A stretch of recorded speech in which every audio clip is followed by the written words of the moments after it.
Hey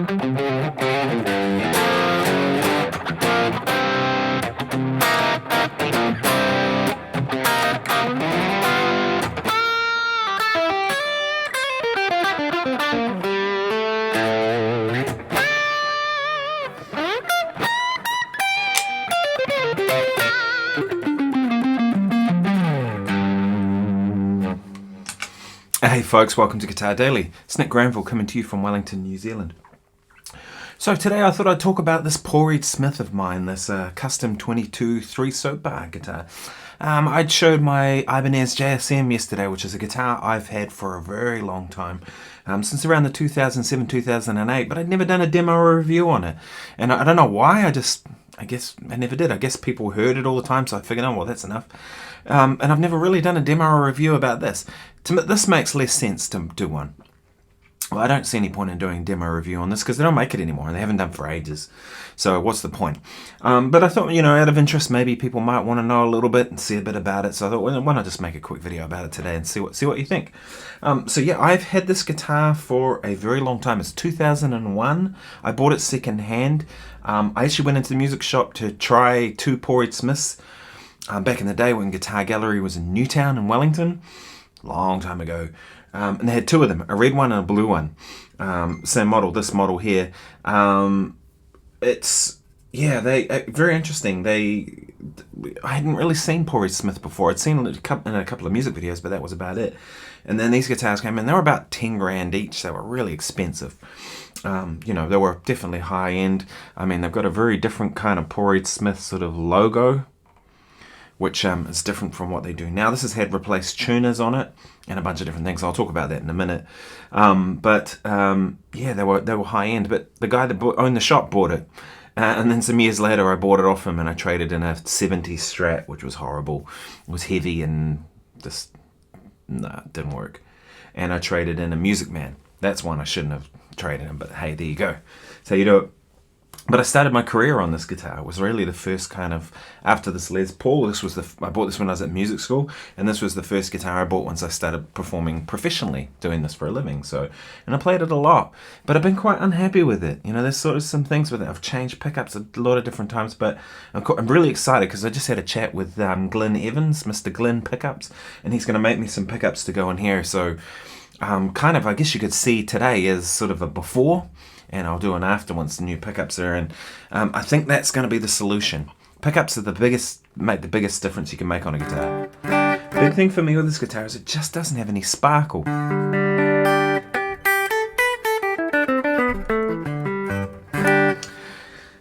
The pickups are too hot, I think is the issue. Do you know what I mean? I've changed this to have 1 meg pots, so they're definitely going to add some more sparkle in. The pickups are about 10k.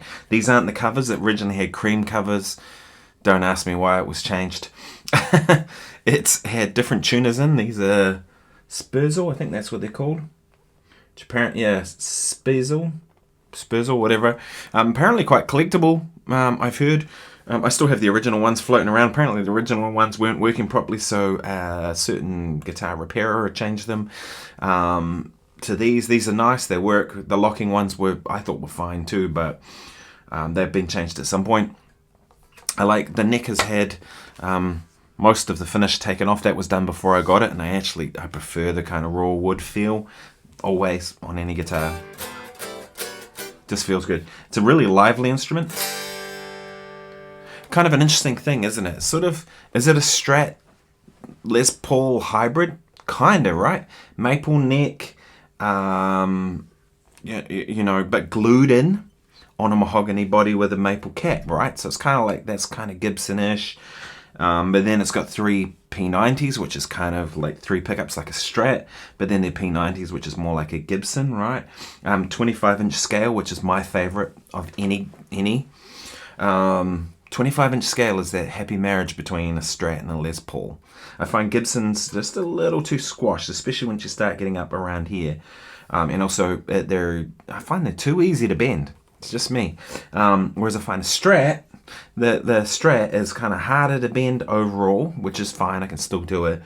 But it starts getting really further spaced out here. I find the 25-inch scale is just, it's the best.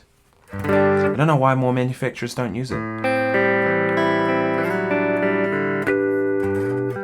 still percussive, you know.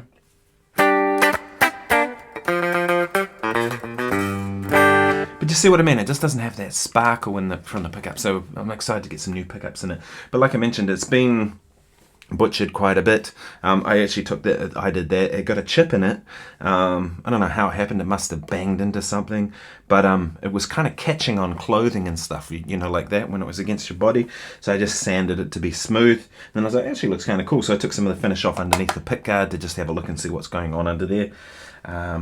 Yeah, quarter sawn neck. You can tell because it has that little speckly thing in the middle. Apparently that's how you tell when it's quarter sawn.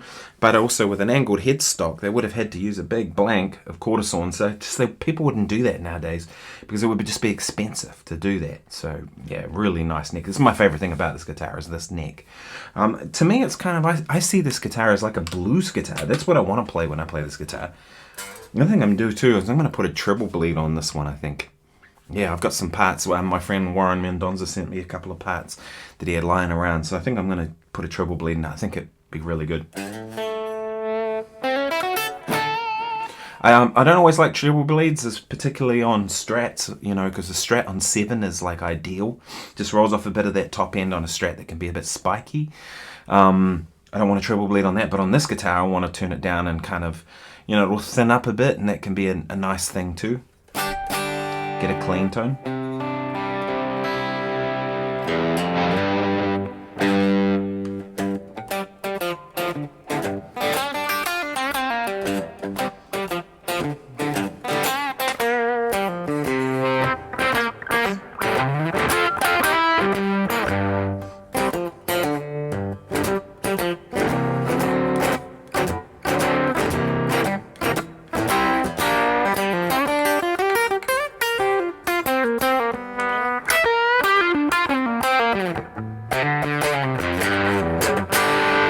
I kind of want to play that sort of stuff when I play this guitar. I don't know, to me it feels like a blues guitar. I know it probably doesn't look like one. It's interesting, it's gotten darker too as I've had it. I remember this being a lot lighter in colour, but it seems to have gotten darker. So yeah, we're going to change out the pickups, and I'm going to change back the covers to make it more like originals. Yeah, we'll see what I decide to do with the pots. I might actually go for 500k once I get the new pickups in. We'll see, but currently they're 1 meg. Yeah, hopefully I can have this guitar back into gigging again, because I really like it. I think there's something cool about it. You can see it's had a lot of playware. Yeah. Anyway, I'll play you out with some more music on the Paul Reed Smith.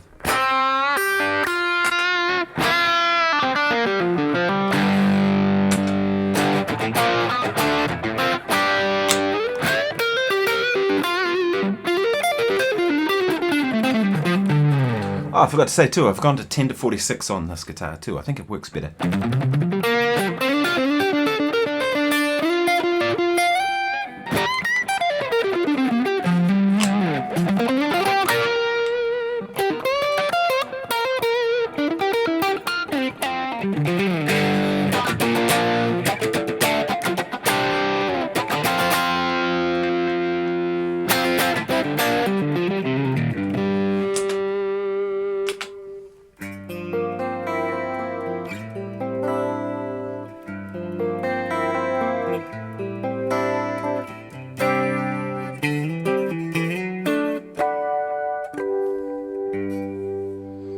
And thanks so much for watching. If you like this, please share it with others. Please like, subscribe, all that kind of stuff really helps. I post every day on YouTube, so thanks for sticking around and checking out what I'm up to.